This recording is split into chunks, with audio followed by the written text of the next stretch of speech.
Are you seeking a better way to accelerate your sales, to scale your business, to live a life with no limits? Accelerate Sales Podcast features global experts who have cracked the code to recurring revenues with proven sales systems and get you on the fast track to scaling. Now let's accelerate your sales with today's episode. Welcome to the Accelerate Sales Podcast. You're going to learn three key things from this amazing guest today. One is the easiest way to take sales notes in a sales call, and it's absolutely ingenious. The second is custom action, so you can actually tailor it to your existing sales process. And the third thing is a really cool way of getting a technical question asked live. Right? So how many times you've been in a call and you said, oh, look, I don't know that answer. I'll get back to you. This is a brilliant way of solving that. So if you're a first-time listener, welcome. And if you love what you hear, please subscribe. If you're a regular, I really appreciate those iTunes reviews. Now, you can take notes, but if you are on your bike or wherever you are at the moment, we have a summary of the key actions, and believe me, there's plenty. So there's a summary of the key actions, and also you can go to paulhigginsmentoring.com and get a full transcript. I take notes, so you'll see me feverishly taking some notes during this, so I look down, but I'm very interested in what our guest has to say. So today's guest is a serial entrepreneur and most importantly, a proven one, and he is a graduate out of Y Combinator. And in January 2021, he did 300 sales calls in a month, and he just lost track of notes. And, it was so difficult. So he went and actually solved his own pain point. And now what he's done is created a solution that allows you to transcribe, highlight, and really the most important thing is enjoy a sales call and not worry about the notes, as they are all captured via these custom buttons in video. And he explains that very well on the podcast today. And even better, the product is actually free.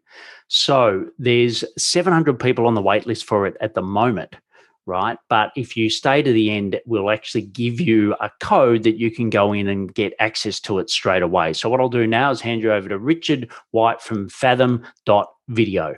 Welcome, Richard. Great to have you here. Thanks for having me. Yeah, so excited to talk about this. I've used products like yours, but I really like some of the research that I did. I really like the way that it's more structured towards sales. So we'll dive into that shortly. But why don't we kick off with, who you love to work with? Who's your perfect clients? I mean, probably anyone who does a lot of Zoom calls, especially a lot of kind of external Zoom calls, right, outside their organization.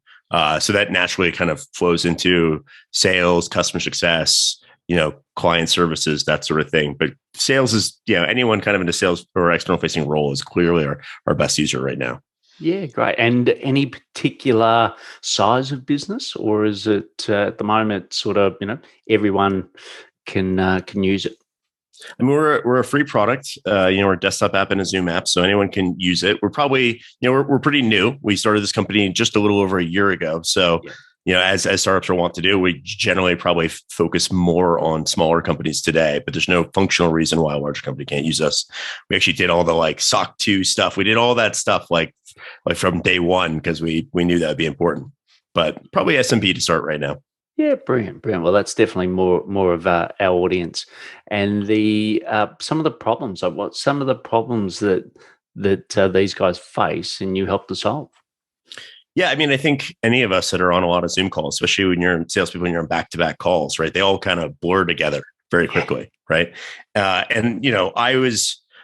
reason I started this company is I did 300 Zoom calls in January of last year, or basically 2020. I was just doing I was doing a ton of stuff for my last company, and I was like, this is an insane amount of work to try to talk to someone and type at the same time, and then try to clean that up after the call. And what would be even worse, I'd actually be pretty diligent about that, is I'd look at these notes 2 weeks later and I didn't remember the important nuance of it. And I try to share these notes with my team. My team's I don't, it just doesn't translate well. The experience I had on the call, the insights I had, the, ups and downs didn't translate into textual notes. And so, that's, I think at the end of the day, just making it so that you can focus on the conversation and not be stressed out about, oh my gosh, what did I just miss? What did they just say? Right? You've got this kind of this tool backing you up. And then honestly, I used to also run the sales team on my last company for a bit. And I think the other direction is really interesting too. That was probably the biggest challenge I had managing my sales team, was getting them to write me good notes. Yeah. Right. Someone wrote like chicken scratch. Some of them wrote like a transcript, but regardless of how good or bad they were, I still always was just like, gosh, I wish I could just watch a 30-second clip of that pricing objection. Right. Or how that call ended that my rep is claiming is definitely going to close. Right. So I think we're seeing two sides of that, right? For people that are on the phones, it just de-stresses your day, allows you to write better notes after the call is over, come back to it, and also we also automate a lot of the data entry into your CRM. And then from the manager side, giving you visibility, not into the entire call, because we don't have time. I don't know about you, but I've never had time to watch all of my reps' calls, but give me the highlights, right? Let me take a 30-minute call and make it 90 seconds. And let me watch that and be like, okay, I feel like I've got to grasp what's going on. Yeah. So how does the software pick, what goes into that short snippet of a whole call? How does that work? It's interesting because there's a number of people that have tried to do products that try to do AI to like pull out the interesting parts of the call. Yeah. And we've just found they're very error prone, right? The tech just isn't there today. Yes. Even like when they try to detect action items, they're still only like 80% correct. So we still have, the person on the call tell us when there's an interesting moment. But instead of having to put their hands on the keyboard or type something out, we give you kind of a list of buttons like, action item, tech question, objection. And we'll even in the onboarding process ask you your sales methodology and like load out buttons specific to it. Pain point, right? Timeline, that sort of thing. And so whenever you hear one of these things that you are like, oh, this is a noteworthy insight or action item or tech question, you just click a button in our app. And what we've learned is that you can kind of break up a call into a series of back and forths, right? I ask a question, they answer it, ask a follow-up question, they answer it. And so, if I ask you a question and maybe halfway through, I realize, oh my gosh, this is really interesting. This is their pain point. I click the pain point button and our system will go back in time and figure out, okay, when did Paul start talking? And then it'll listen for when you stop talking and say, okay, that section of the call is a pain point, right? And we'll flag it as that. We'll make it a shareable video clip. We'll even, we'll use it to generate a call summary that pushes your CRM. We even potentially ship that clip in your Slack channel so you can see all the pain points in real time and stuff like that. So that's the key thing. We still have a human in the middle telling us something that's interesting, but then we do all the work around that to kind of like package up and say, okay, that part of the call was noteworthy. Brilliant. And like how many custom fields are there? Yeah, as many as you want. But generally, I think most people have like 8 to 10. Yeah. Okay. And one of the next things to work on is to have like a different loadout, if you will, for different types of calls. Right. I'm on an intro call. I generally hear these types of things. I mean, they're almost like tags, right?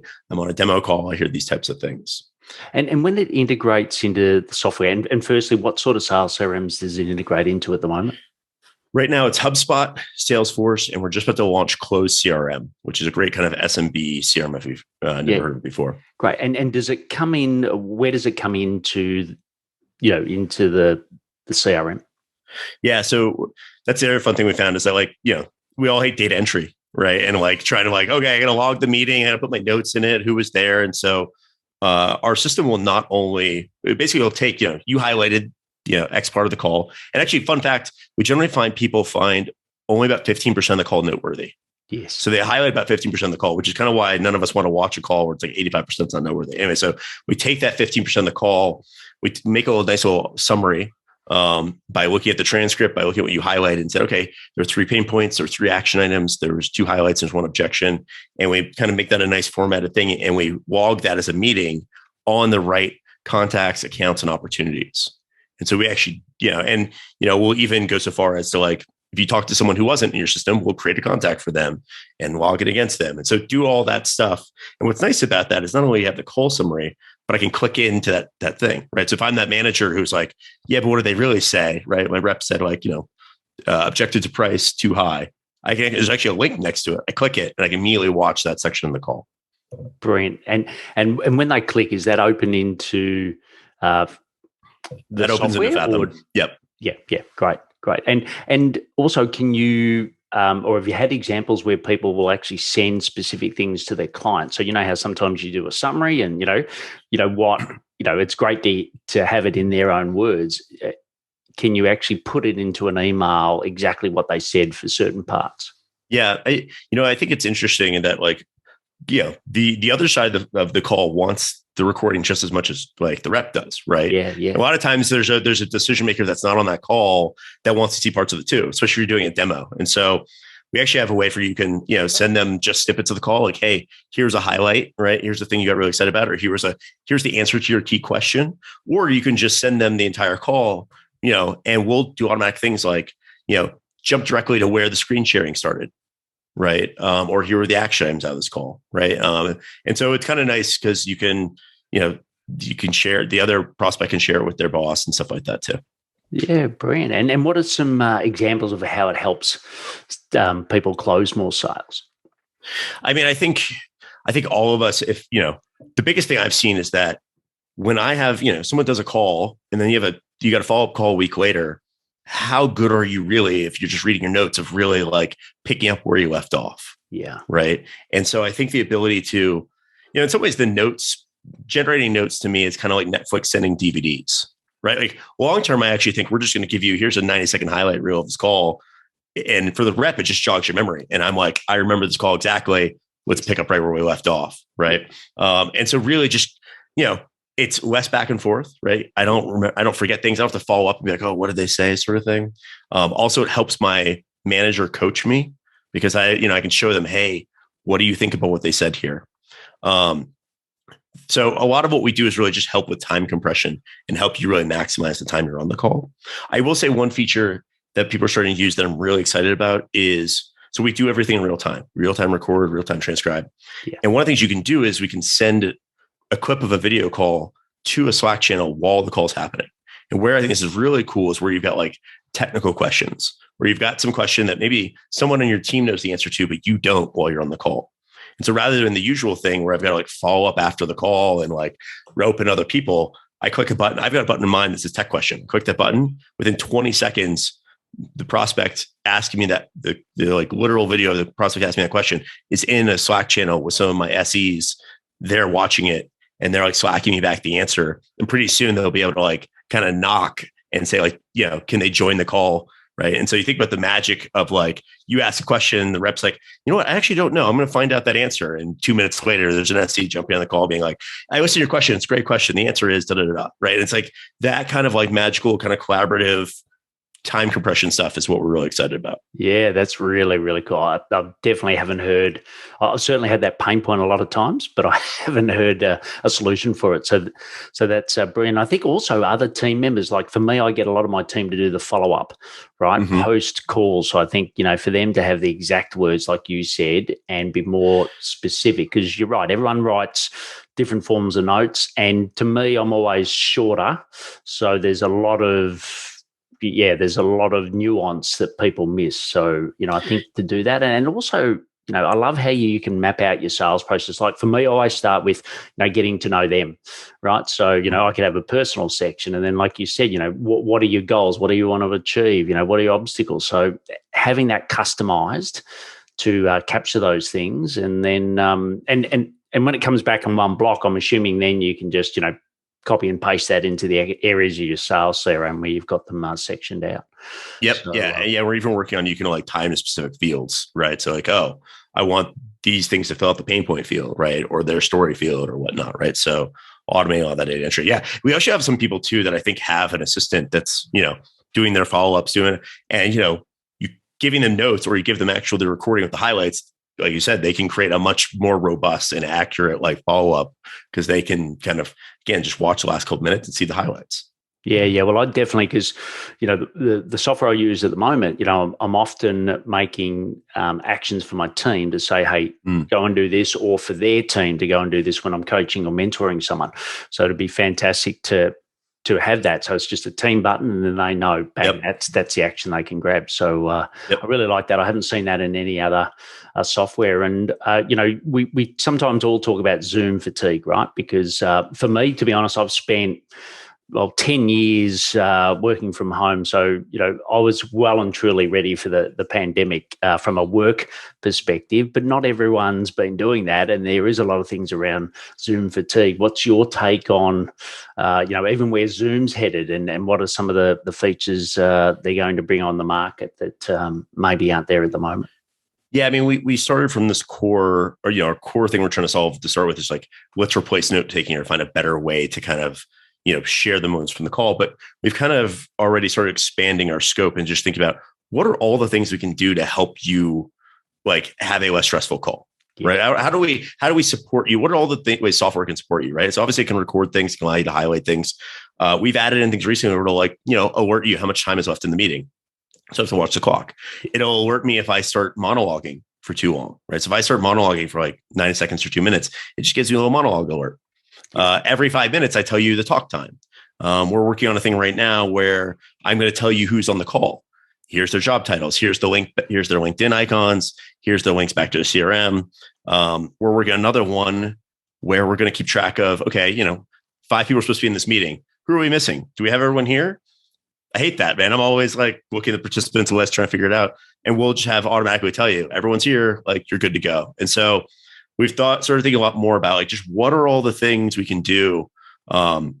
When you start screen sharing, we're going to hide things from your desktop, right? We're going to like, turn off your notifications. So we're just trying to think of what are all the things we can do. Yeah. So I feel like part of the Zoom fatigue is there's just like, I'm jumping between a lot of these things. I'm on my computer. Like I need to close all my windows. I was just thinking of like, what are all the things we can do to just make it so you just have to show up and be a human and we can get rid of all the other stuff. I mean, I'm like you, where I kind of was doing a lot of remote stuff before the pandemic. So like, I think I've had a little more practice with this. In fact, I actually prefer now Zoom meetings to in-person meetings because I am garbage at doing notes now in person meetings because it doesn't fit in my workflow anymore. Right. I'm just like, wait, I got to remember, what did they say? Am I rude by asking again?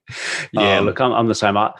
To be honest, I don't think I've had an in-person meeting in about 8 years. So for me, part of it is because I was on a dialysis machine. So, it's pretty hard to have an in-person meeting when that's happening. But yeah, look, for me now, I much prefer it.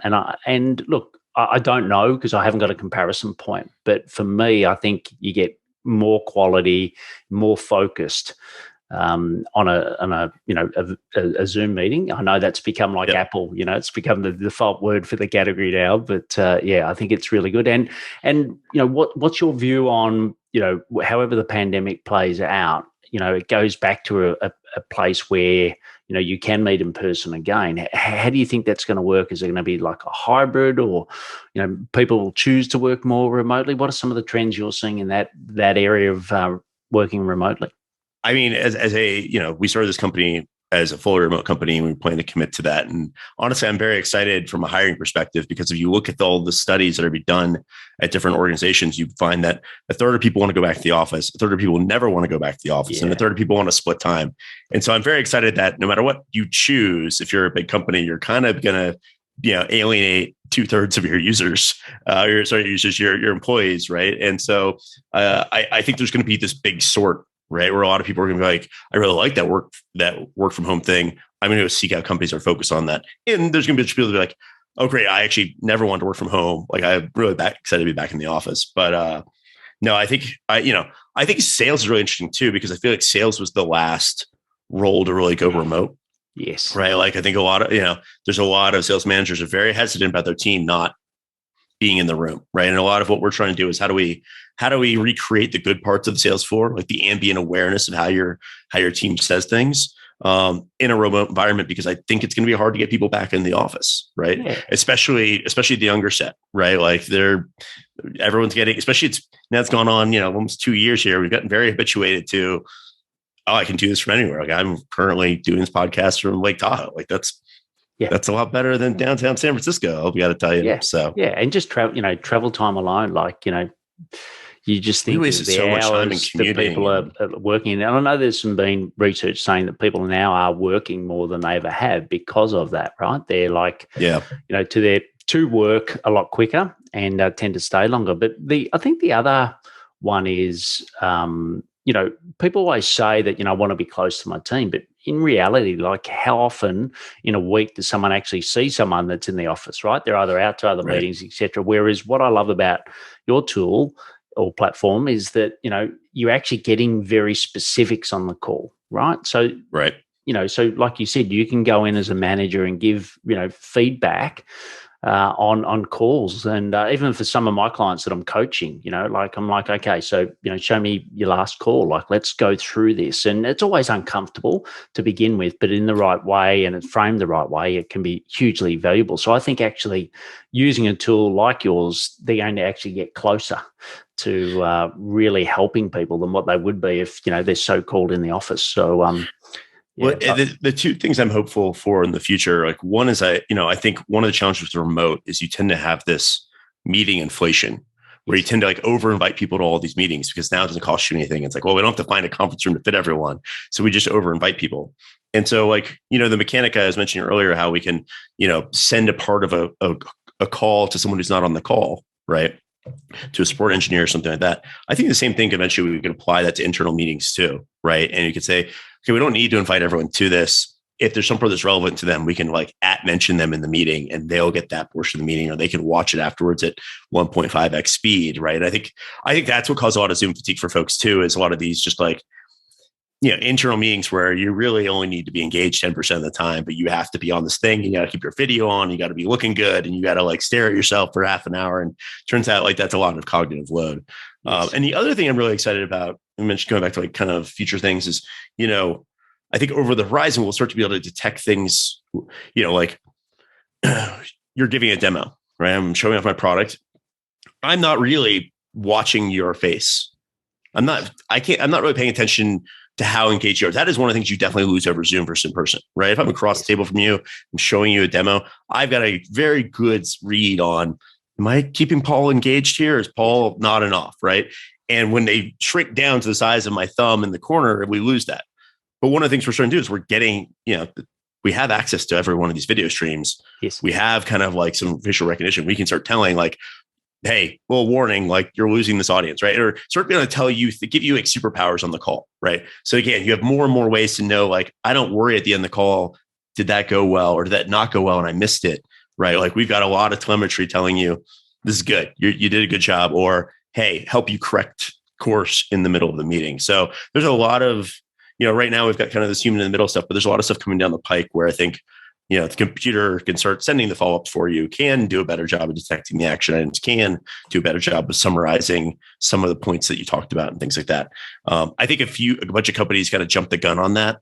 And so like push some versions of that probably about 2 years ago that weren't there. Yes. But I think we're getting close to that actually being legitimately useful.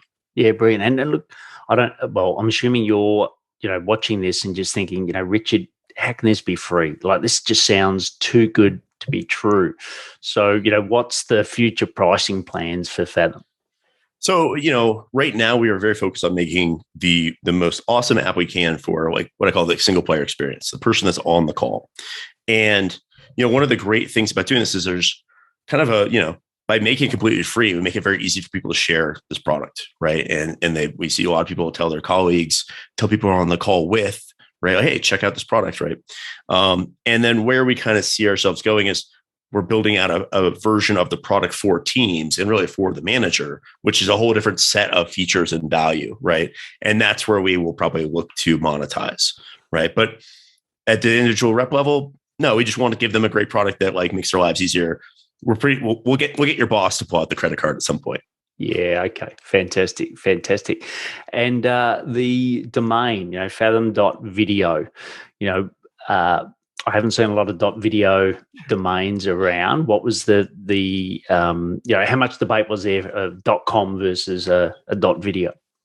Yeah. I mean, I think we're in an era now where the key thing is just, can you, everyone's going to search for you on Google anyways. There's already, too many non.coms, right? So you just got to find a namespace where you think you can eventually win organically and be the first thing, right? And unfortunately for us, there's like a movie that came out called Fathom, and so we're like still fighting to like win that like search engine race with them.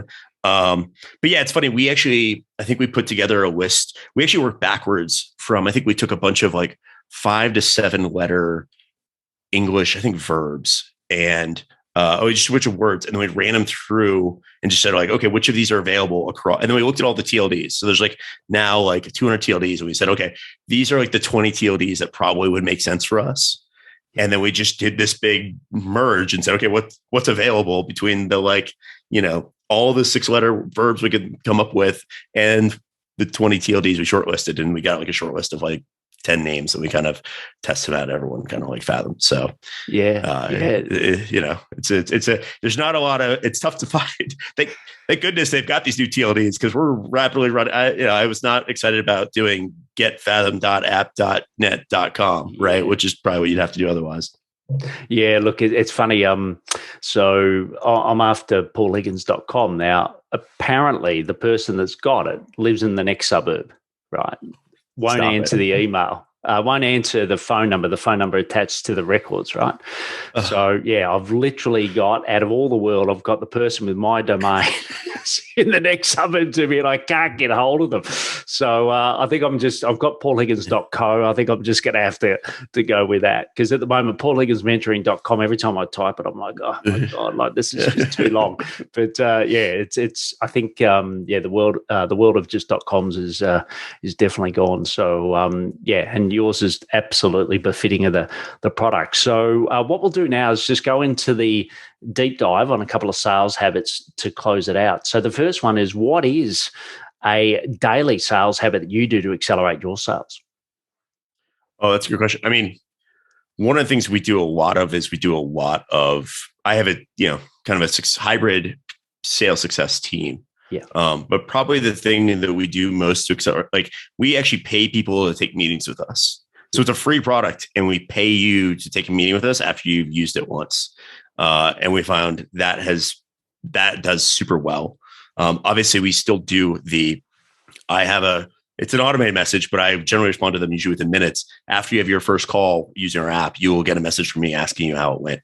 I think we put some gates on it where it's like, we're looking for ICP users, right? Yeah. But inside of that, and so like those two things, right? Actually, for a free product, putting a live human on a 15-minute call with someone that's just literally like, hey, how can we help you? And getting outreach from the CEO, that stuff still works like crazy, man. Yeah, that's brilliant. And other than Fathom, what's another piece of technology which is essential for running your business? Or I'll be more narrow, that accelerating your sales. Accelerating sales. I think we've just got we've operationalized a lot of things. So I think we use a lot of automations in HubSpot. We've built out a lot of data warehouse stuff very early on. And so it's basically HubSpot and Slack, right? Become this kind of remote. I feel like as a remote company, having good automations between your CRM and Slack is like essential to making sure like it's, nothing falls through the cracks, right? And so we're constantly automating more and more things. We actually have this the other thing we do that's been really helpful is like we have a advocacy group.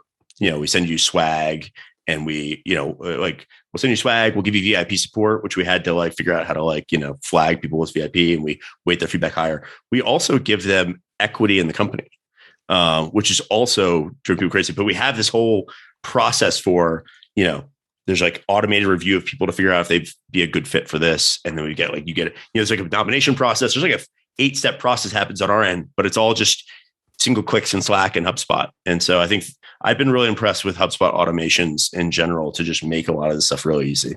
Yeah, brilliant. And, you've talked about word of mouth referral being it free, et cetera, but what are some other ways, and the advocacy program, but what are some other ways that you generate leads in your business? Well, we got very fortunate in that we were one of the first apps in this new Zoom app marketplace. We were one of 50 launch partners in that. And I think last time I checked, we're the number one app in there. So we get a lot of leads from that. The second highest lead source for us is invites. And so we do a lot to share it with your team, share it with people you meet with. But we're also doing just a lot of like marketplaces, right? So getting our apps into more marketplaces. And then, what we're doing right here, I think podcasts are turning out to be a great source of really high quality leads. Yeah. Look, totally agree. And the last one's a big one, but if we're going to take one action from today to accelerate or 10 times our sales, what would that be? I mean, obviously selfishly, I want to tell you, go fathom.video/pod, skip the wait list, sign up for our free product. You'll have so much more time. You'll save a lot of time per day in note taking. That's my shameless plug. I think I'm allowed one of those, right? You are.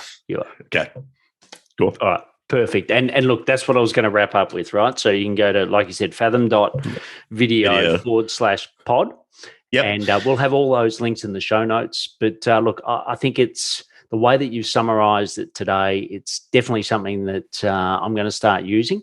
And go have a look at the demo, everyone, because it's 90 seconds, but it really shows you exactly how those custom fields work. And what we're talking about here is a video is much better than words or text. So go and have a look at it. But it's a fantastic product. Well done in 12 months what you generated, and really look forward to some of those featured additions that you're talking about, because I think we all could have sales made easier, and I think what you're on a quest to do is definitely that. So, Richard, absolute pleasure having you on today.